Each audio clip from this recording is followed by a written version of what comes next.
Sai life sciences IPO के अंदर listing के बाद क्या करें। दोस्तों यूजुअली तो मैंने आईपीओ रैंकिंग के अंदर आपको ये काइंड ऑफ अवॉइड कैटेगरी के अंदर डाल दिया था, लेकिन जैसा कि मैं आपको हमेशा कहता हूं लास्ट मिनट चेंजेस व्हाट्सएप और टेलीग्राम पे अपडेट कर देते हैं। तो उस हिसाब से जब मैंने इसका क्यूआईबी का सब्सक्रिप्शन 30 टाइम्स से ज्यादा जाते हुए देखा, आईपीओ का साइज काफी बड़ा है और उसके अंदर 30 टाइम्स अगर क्यूआईबी जाता है तो कहीं ना कहीं एक बार रिस्क लेना तो बनता है। तो इस वजह से मैंने आपको लास्ट मोमेंट पे 2, ढाई, 3 बजे के आसपास व्हाट्सएप चैनल पे बता दिया था कि भाई इस आईपीओ के अंदर आप अप्लाई कर सकते हो, लेकिन आपको पहले विशाल मेगामार्ट, इन्वेंचरस नॉलेज, उन दोनों के अंदर अप्लाई करना है। मोबीक्विक आप अवॉइड कर सकते हो क्योंकि 110 टाइम्स हो चुका है। तो उसके बाद अगर आपके पास फंड्स बचते हैं तो आप इसके अंदर अप्लाई कर सकते हो। क्योंकि मैंने अप्लाई करने को बोला था तो लिस्टिंग डे स्ट्रेटजी पर एक डिटेल्ड वीडियो बनाना मेरी काइंड ऑफ जिम्मेदारी भी है और काइंड ऑफ ये भी है कि अब प्रॉफिट होता है या लॉस, क्योंकि लॉस होने की प्रोबेबिलिटी ऐसा नहीं है कि है ही नहीं, एक इस केस के अंदर थोड़ा लॉस भी हो सकता है। तो वो अपन कैसे डील करें, किस तरीके से पूरी लिस्टिंग स्ट्रेटजी रहेगी, वो इस वीडियो के अंदर शेयर करूंगा। क्या ये शेयर आने वाले टाइम के अंदर बहुत अच्छे मल्टीबैगर रिटर्न्स दे सकता है, क्या रहेगा इस कंपनी का फ्यूचर, किस तरीके से ये इंडस्ट्री वर्क करती है, ऐसी सारी चीजें अपन इस वीडियो के अंदर शेयर करूंगा। वो भी जितना शॉर्ट हो सके उतना शॉर्ट, जिससे कि आप लोगों का टाइम कम वेस्ट हो और वैल्यू ज्यादा मिले। दोस्तों कंपनी की अगर बात करें तो कंपनी जो है सीडीएमओ सर्विसेज में है और कॉन्ट्रैक्ट रिसर्च सर्विसेज में है। सीडीएमओ सर्विसेज क्या होती है दोस्तों? सीडीएमओ सर्विसेज होती है जैसे कि बड़ी कंपनीज जो होती है ना, सन फार्मा हो गया सपोज, वो कंपनीज अपनी जो मैन्युफैक्चरिंग होती है उनको आउटसोर्स कर देती है। मैन्युफैक्चरिंग प्लस रिसर्च दोनों ही कंपनी आउटसोर्स कर देती है। और फिर जब ऐसी कंपनीज जैसे विंडलास बायोटेक और ये साई लाइफ साइंसेज होती है, ये उसके ऊपर या तो रिसर्च कर लेती है या फिर वो उस प्रोडक्ट से मैन्युफैक्चरिंग करती है, मतलब उस प्रोसेस से।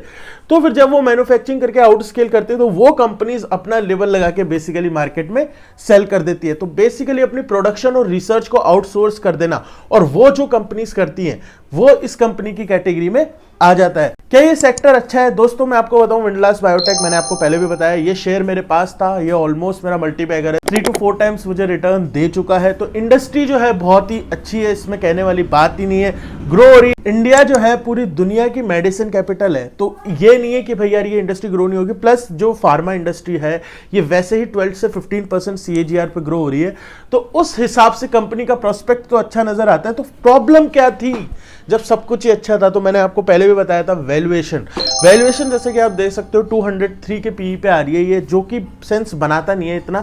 मैं मानता हूं चलो फ्यूचर अर्निंग्स को लेते हुए भी 100 से 150 का पीई इसके अंदर नजर आ रहा है, बट उसको कंसिडर करते हुए भी इसका प्राइस टू अर्निंग रेशियो काफी ज्यादा नजर आ रहा था। इस वजह से हमने काइंड ऑफ अवॉइड कैटेगरी में डाला था क्योंकि बेहतर आईपीओ अवेलेबल थे, बट क्योंकि क्यूआईबी इंटरेस्टिंग था तो इस वजह से मैंने लास्ट मोमेंट पे अप्लाई कर दिया।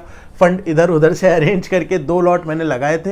तो अब जब आपने इस कंपनी के बारे में जान लिया तो क्या रहेगी अपनी लिस्टिंग डे स्ट्रेटजी और क्या अपन इसको फ्यूचर के लिए होल्ड कर सकते हैं। दोस्तों अगर आप आईपीओ और शॉर्ट टर्म इन्वेस्टर हो तो इसके अंदर मैं बताऊं ना, सबसे सिंपल बेसिक स्ट्रेटजी रहेगी, जितने पर भी ये आईपीओ ओपन होता है अपन को इसके अंदर इश्यू प्राइस के ऊपर ट्रेल करना है। इश्यू प्राइस मतलब 549 रुपीज पे अपन को इसको ट्रेल करना है। उसके बाद जितना दे वो भगवान का प्रसाद समझ के रख लेना है। मतलब अगर 549 को ये कहीं से भी क्रॉस कर जाता है तो आप कुछ नहीं करना, फिर आपको नो प्रॉफिट नो लॉस में निकल जाना है। जब भी अपन इस टाइप के आईपीओ के अंदर अप्लाई करते हैं तो ये एक रिस्क रहती है कि उसके अंदर लॉस हो जाए, लेकिन अगर ये प्रॉफिट में खुल जाता है, जैसे 5-10% के प्रॉफिट में खुल जाता है, तो अपन को इसको 549 के ऊपर ट्रेल करना है। अब आप बात करोगे कि यार लॉन्ग टर्म वाले क्या करें? दोस्तों लॉन्ग टर्म वालों के लिए एकदम सिंपल स्ट्रेटजी है। अगर आपको कंपनी में नजर आ रहा है कि यार ये मल्टीबैगर रिटर्न्स दे सकते हैं, 11,000 करोड़ का मार्केट कैप है इसका कंपनी का ऑलरेडी, और बहुत अच्छे रिटर्न्स दे सकती है, तो आप होल्ड कर सकते हो।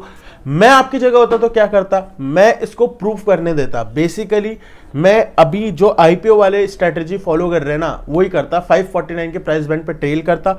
अगर ये कंपनी आने वाले क्वार्टर्स में अच्छा परफॉर्म करती तो मैं इसको वापस ले लूंगा यार, मतलब मार्केट में लिस्टेड है, आराम से जाके वापस ले लो, कोई प्रॉब्लम तो है। सबसे बड़ी बात यह है कि जब भी कोई इतने हाई वैल्यूएशन की कंपनी आती है तो वो एक बार करेक्ट होके बेस बनाती है। तो ऐसा भी पॉसिबल है कि भाई अगर लॉस में जाती है कंपनी लिस्टिंग के बाद, वैसे तो जितना क्यूआईबी है तो अपन खेल ही इस चीज पे रहे कि क्यूआईबी आके इसको और बाय करेगा और इसका प्राइस बैंड थोड़ा ऊपर होगा और 15-20% पे अपन प्रॉफिट बुक करेंगे।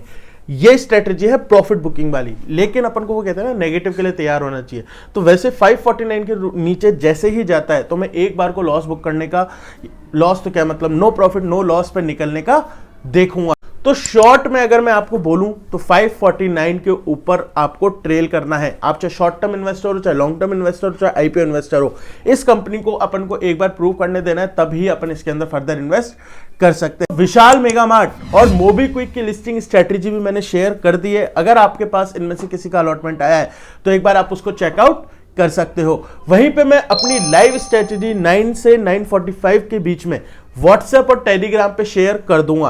तो आपको क्या करना है, पहले तो चैनल को सब्सक्राइब करना है ताकि आगे की वीडियो मिस ना हो।